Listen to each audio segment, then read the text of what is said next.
There are some skills that every home cook should have. And to me, skill number one is learning how to bake bread. And especially in today's world, because of the fact that sometimes we go to the shelves and things can be a little scarce. And then sometimes we just want that homemade bread on the table, because certainly our family loves it. And the third thing is that when you're going to a function or when it's a holiday, homemade bread of any sorts is always a winner. So I want you to find out my secret for making delicious homemade bread. Let's do it today. Welcome to the kitchen of Ebony Ivy Thyme. I'm Leona Dooley, and I am so glad that you are here with me today. You know what? In our kitchen, we are always doing things in the kitchen, and we're doing things for the kitchen and for our family. And certainly today's home cook skill is going to be one that you're going to want to try. And you know what? Home cooking skills involve practice. So if at first you don't succeed, try and try again. But you know what? Today's recipe is going to be one of those that you're going to be amazed, because the very first time you do it, it's going to work. Let's get to it. Now, the first thing we're going to do is to measure out our water. We're going to need about a cup, and I'm going to actually measure out about a cup and 2/3. And I want this full of warm, but not hot water. So I'm going to go right over here. I'm going to test it, and we're going to test it like we would if we were testing a baby's bottle. So I'm going to bring you over to my sink. I'm going to put it on. I'm going to put my wrist here, and when it gets to the point that's a little warm to the wrist, then I know it is just about where it's supposed to be. So I can just kind of test it out, see how hot it is. And that's pretty good. And you know, if I get it a little too hot, I can always let it sit a few minutes and let it cool off. So I'm going to put in about a cup and 2/3. Let me measure that. I need just a little more. Just a little over a half cup. All right, so we've got it. And I'm going to, just because you're here, we're going to check the temperature. I'm going to play with my thermometer. I've got it here at 75.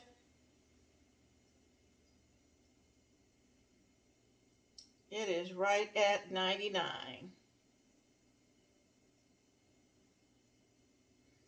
Okay, so we're good. We're good to go.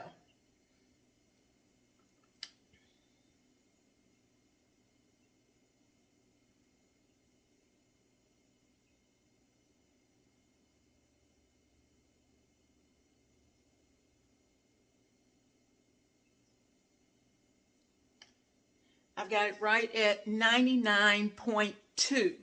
And I just wanted to check it twice just to make sure that it was right. Now, you'll want your water, if you can, it could be just a tad bit warmer. But we've got plenty of time. And sometimes even your yeast will tolerate a little bit over 110, but not too far over that 110. Now, in this water, I'm going to add in 2 tablespoons of sugar. 2 tablespoons. So let me get my spoon. And this is a very forgiving dough. Remember, I told you it's going to be one of those doughs that you will be just fine. So I'm going to turn you so you can see. Here we go. I got the first tablespoon. I'm going to add in the second tablespoon. And then I'm just going to give all of that a stir. Now, if you don't want sugar in your bread, but it's going to add a certain goodness to the bread. Plus, it's going to aid with the browning of the bread. So we're going to stir this until it dissolves. And anything that I know needs to dissolve, I typically put it into my warm water. So we've got the sugar. Then I'm going to put in the yeast. And I keep my yeast in the freezer. So I'm going to get it out. I've got my premium, high-powered SAF instant yeast that I get from Amazon. And I keep it in the freezer, and that way it lasts for a very long time. Now I'm going to add in 2 tablespoons. There's 2 teaspoons of yeast. There we go, 2 teaspoons. Now you could do it with less, but the big guy kind of likes that yeasty flavor, and so that's the reason why we're adding 2 teaspoons. I could get away with just 1. So I'm going to take this and I'm going to stir. Now the reason for putting the sugar in is because yeast loves sugar, and it is going to make that yeast happy. And when your yeast is happy, then you know you're going to have a really, really good loaf of bread. So we're going to make 1 boule of bread today. And that's where you start. That's where you start. And you're going to see that the supplies are pretty easy to work with. All right. So I've got that all nice and mixed up. Now notice, I haven't put any salt in here because I don't want the salt to interfere with the workings of the yeast. So I'm going to take this spoon, I'm going to keep it, let me get a paper towel. I'm going to take my paper towel and lay it right here so I can just lay that spoon there. So yeast back into the freezer. Okay, so I'm going to take it.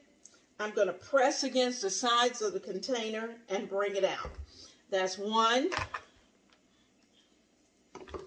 going to do it again. Scoop, press. That's 2. Scoop,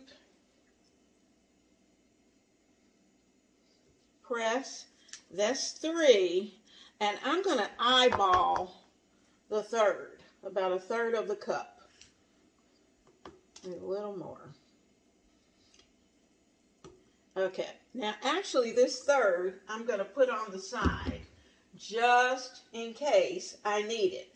I may not have to use it, but it's nice to have the majority of it already into the bowl and ready to go. Now, I don't know if you can see, but our yeast is happy. And you can see it's got all of this little foamy, see if you can see the foam. Trying to get you there so you can see. It's nice and foamy. So it's happy to be in there, and it's eating up that sugar. Now, so what we're going to do next is that we've got the flour here. I'm going to add in 2 teaspoons of salt. And I'm using pink Himalayan today. So I'm going to measure out my 2 teaspoons. I'm going to do it the same way I did the flour. Put the salt in, press it against the sides, and there's 1. And you don't have to use Himalayan. You can use whatever kind of salt you like. It can be sea salt, kosher salt, whatever kind of salt. I like Himalayan. I also like what they call real salt. It's kind of a mineral-based salt with no additives. I like that as well. Now, I'm going to take my dough whisk, and I'm just going to give it a good stir, just to kind of mix things up. Make sure that salt is mixed up. Then I'm going to take my dry spoon, and I'm going to make a well in the center. Okay, now to this I'm going to add, since we know that our yeast is good, I'm going to pour all of this into the center all of it. Make sure you get all of it out of there. Okay, so that is in the center. I'm going to add in a capful of apple cider vinegar. And it's going to give good texture and flavor to your bread. There we go. Apple cider vinegar. And I keep my apple cider vinegar in the refrigerator. And so there we go. So I'm going to start with the spoon we had. And I'm going to start stirring around in the center. We're going to stir it up. This is going to be a really wet, shaggy dough. But it has to have enough substance to it that you can kind of pick it up and handle it. It shouldn't be so wet that I'll show you. We'll test it once we get everything all mixed up here. Okay, so you can see that I am just literally with a spoon stirring this up. And you're thinking, well, wow, how do we do that? And I'm going to take the dough.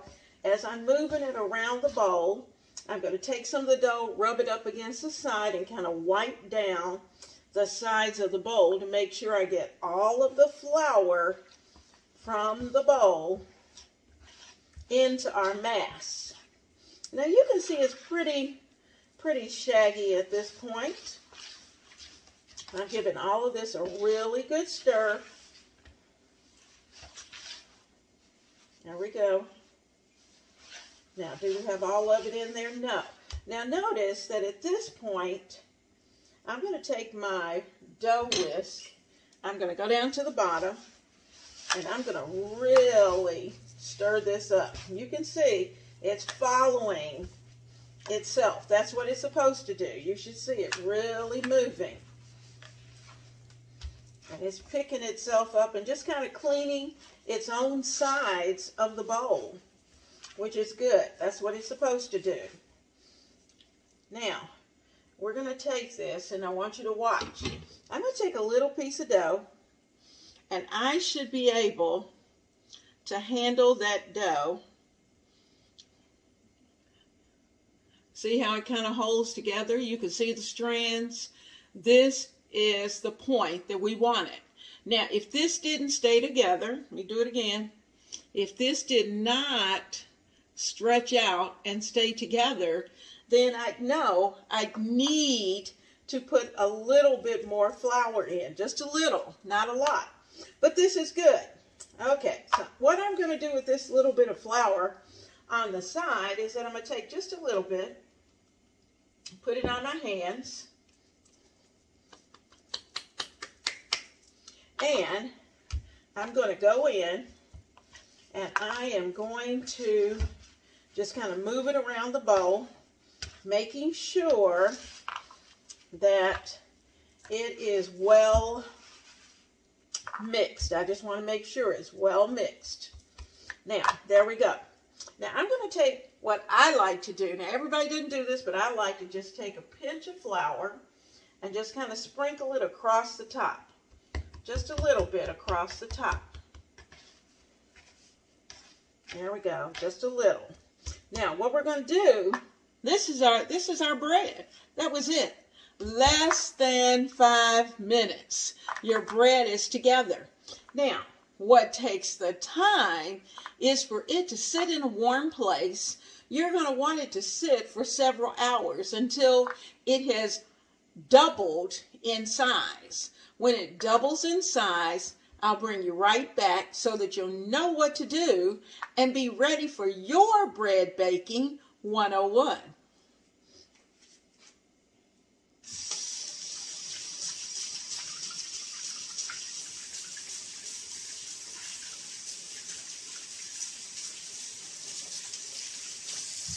The one thing about baking bread is the fact that once everybody knows that you make a good loaf of bread, when you come to their house, they're going to want bread. And that's okay. And when they come to your house, they're going to want bread. And that's all right, because it's going to be so easy to put together. Now, I have my handy dandy towel. I think I can put it over our bread. Let's come over here, and I'm going to turn you down because I want you to see everything. So we have our bowl right there ready to go. Now this is how hard it is. Here's our towel. There's our bread. I'm going to sit it in a warm place. A warm place. And we're going to check this after about 2 hours. And if it has doubled in size, then we know we're ready. Once you realize how easy it is to make a bowl of bread, then you will do it all the time. Because let me tell you, once you slice into it, slather a little bit of butter on it, and take that first bite, there is nothing like it. And the hardest part of making bread is the fact that you need to wait until it cools off. That's the hardest part. Now, so all we're doing, that was 5 minutes to put your bread together. Now, once it has risen, we're going to place it for about an hour into the refrigerator. And what that does is that it kind of allows the bread to slowly continue its rising, or what you call a fermenting process. And you can leave it in the refrigerator days, a couple of days anyway. All right. Some say it can actually stay in there close to 14 days. Now, I haven't tried 14. I have tried 5, where it has stayed in the refrigerator for 5 days, and took it out, put the boule together, let it rise again, come to temperature, rise, and put it right in that oven ready to go. So that choice is yours. You can certainly play around with that. But you know what? I'm thinking the holidays are coming. And so because of that, you will want to have a batch of dough. And then that way you can take the bread out. If you need 3 bowls of bread to take to your holiday party, then you can mix all of that up, have it in the refrigerator, and you just have to take it out, divide it into its separate vessels, cook it, and you're ready to go. How easy is that? And you know, another thing too, your bread is going to be much more healthy than anything you can get off the shelf, because you know exactly what's in your bread. Now I'm showing you my cast iron Dutch oven, because that's what I'm going to use to bake this bread. So I'm going ahead and I'm taking it out so I'll know exactly where it is and it will be ready to go. Now remember, we are going to put this bread into the refrigerator, and it needs to stay in the refrigerator anywhere from 6 to 8 hours, or I would do it overnight. That's the best way. And when we take it out the next morning, we're going to be able to put this bread together very quickly. After 2 hours, we were able to go ahead and start looking first of all, let's show you the bread, what it looks like. It has risen, as you can see, and in fact it has doubled and probably a little bit more. So we're going to take it out, put it on a floured surface, get it shaped, and look at how easily it comes out of that bowl. It doesn't take a lot of effort to get it out. And so we're just going to let it, those gluten strands work, and let it pull itself right out of the bowl. So I'll take my hand and give it just a little bit, and these are clean hands, that we're going to put them onto the surface. We're going to form it into a bowl. And once we've done that, we're going to use this same bowl, and we're going to put some oil in it and then let it rest for those 6 to 8 hours so that we can come out with a beautiful, beautiful bowl of bread.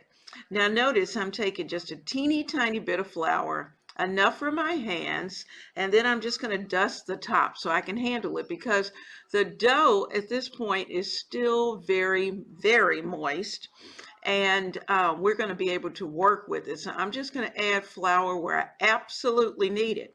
Now, this is still that little extra bit of flour that we took out at the very beginning. And as you notice, we haven't used it, just an occasional sprinkle. And so I am putting just a little bit of flour around so that I can get the bread, handle the bread, and have it ready to go. So I'm just going to do a little folding just to encourage the gluten. And it takes just a minute, not long at all. This bread is going to come together. And you know, it's going to be an absolutely delicious bowl of bread once we're finished. There is nothing better. So all of this is together. It is ready to go. And I'm going to probably clean up that bowl, or put it in another bowl even, and put it into the refrigerator. So let's do that.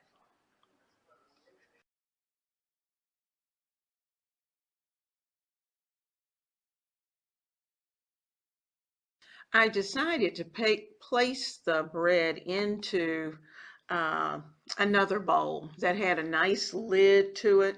So I'm just going to take a little bit of oil and put around in that bowl. I'm just going to use some EVOO, extra virgin olive oil, and just drizzle a little in that bowl. And the reason for that is so that our bread won't stick. Even though I've washed it out and washed the other bowl out, you notice I went ahead and put it back in the soap again. I don't know why I did that, but anyway, we'll keep going. So I'm picking up our bread and I'm just going to roll it around in the oil. And I'll do that to both sides because I don't want the bread to stick to the top either. So we've got it nice and oiled. We'll put the top on it and place it into the refrigerator overnight. So it will be ready to bake. Now notice that I'm leaving a portion of the top open so that it gets plenty of air. Well, I've taken the bread out of the refrigerator. It's been in there actually a couple of days, and we're going to see what it looks like. I already know I'm going to need to put a little bit of flour down on our surface. So I'm just going to sprinkle a little bit, give it a good sprinkle here, and we're going to take it out of the container that we put it in earlier. Now, does that not look wonderful? Okay, so watch. We're going to take this, and voila, it is right there. You know, we covered this with olive oil, and the olive oil has enabled us to be able to work this a little more carefully. We could take it out. It comes out easily. Now, over in the oven, I have my Dutch oven and its top heating on 425. And I'm going to work with this. I'm going to get it rolled up because we want it in a nice ball. And you can see it's just kind of picking up a lot of that flour. I may put just a little bit back down just to make sure. And we want it to be nice and smooth on top. So we're tucking and turning, tucking and turning, tucking and turning. And what that does is that it's going to tighten the top of this ball.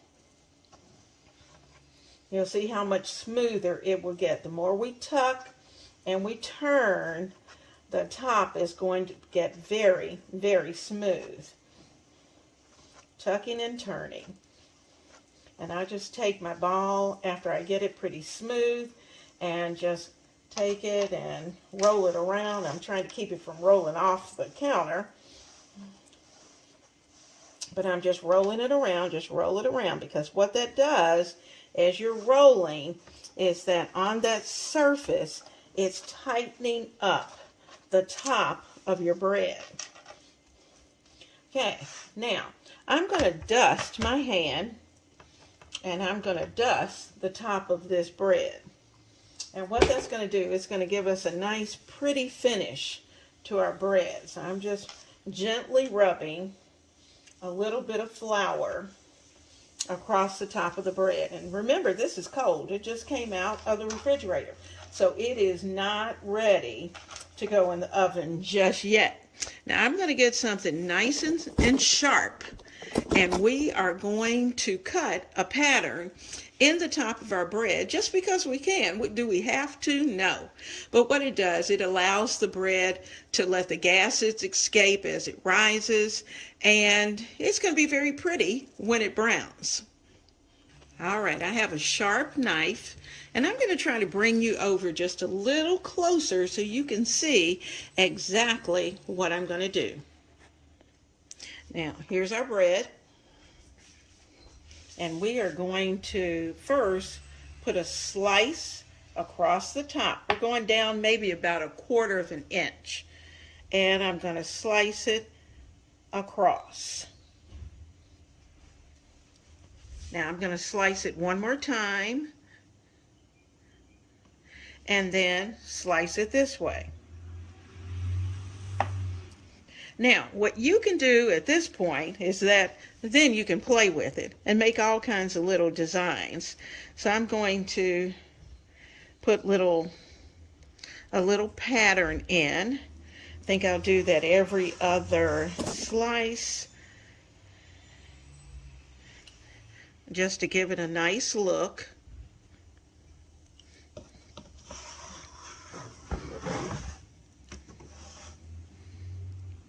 You know, it's nice for it to look nice as well as taste good.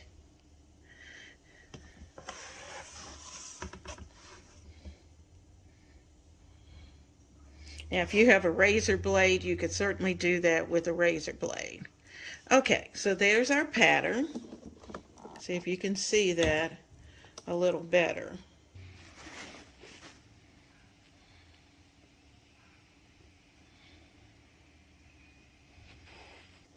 Now I'm going to take my bowl that I took it out of, I'm going to flip it over, and I'm going to let this sit here for about 30 to 40 minutes, just to give it time to lose the chilliness. And once the oven says that it's ready, then we're going to be ready to put it into the Dutch oven. And we're going to be very careful with that. We are not going to use parchment paper. And we're going to drop it in and cover it up, let it cook, covered about 30 minutes.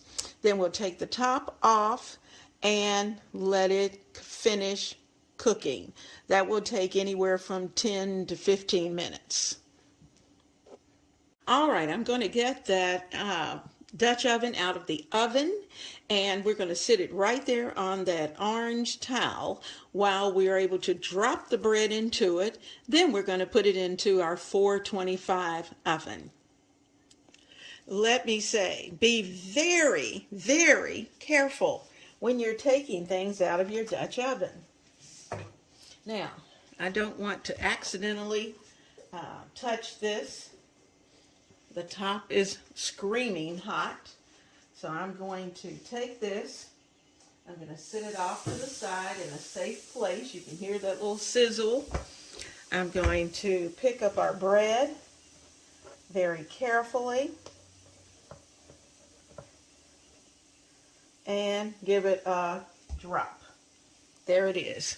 It's in our pan. It's ready to go. And we're going to put the top on it and get it into that 425 oven. So there we go. There's our top. Woo! This is hot. I'm sitting this in the center of the oven. See if I can turn you toward that oven.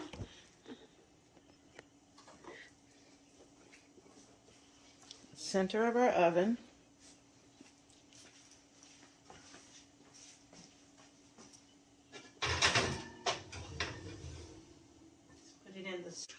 are working today. And you know, putting that bread in the oven, I know in just about 30 minutes, that's going to be all that you can smell. And it's going to be delicious. Now remember, it's going to be 30 minutes with the top on. Then we're going to take the top off, and we will give it about 10 to 15 minutes, long enough for it to get golden brown and delicious. And once it does that, I'll take it out, and we'll have to let it sit for about an hour, and then we'll be ready to cut it. If you like doing these kinds of things for your family, baking bread, making soups, baking chicken, or whatever the meal may be that you decide to put together, then Ebony, Ivy, and Thyme is your place. Now, this is where we do things in the kitchen, and we do it for the kitchen and for our family. And when I say for the kitchen, let me explain. For the kitchen means that we're going to do some decorating, and those things that we're going to decorate in the kitchen. We're going to bring the seasons forward in our kitchen. And I hope that each of you are going to stay right here on the journey, because every day is a journey and we are learning new skills every day. So I hope that today is amazing for you. And in about 40 minutes, you are going to have the fragrance of fresh homemade bread right here in your house. And it was so easy to do. No kneading, no need for extra types of equipment. You did it all with your hands and a simple wooden spoon. Now let's see what this bread looks like. I get my mitts. Mittens are important. There we go. I'm going to pull it out. Now, let's see how we're doing. Oh, she's looking good. I'm going to check the bottom. I'm going to use this fork and just check the bottom to see how it's doing on the bottom. Okay, so there's our bread at this point. I'm going to put it back in because it's not quite ready. So I'm going to put it in and let it get golden brown and delicious. Time to get the bread out of the oven.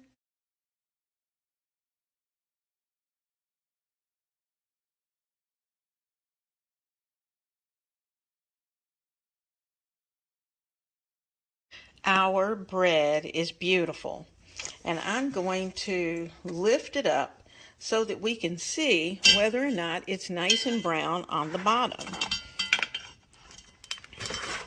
Now, when you look at the bottom of the bread, you'll see that it's pretty brown, but this is what you want to listen for. You hear that? That's that hollow sound, and that is your indicator to let you know our bread is ready. So I'm going to take it out and put it on a rack. Now we're going to let our bread cool, and once it's time for dinner, we'll cut into it. Well, here is our bread, golden brown and delicious. You can see all of our little cuts. And I'll give you a top view so you can really look down and see how beautiful it is.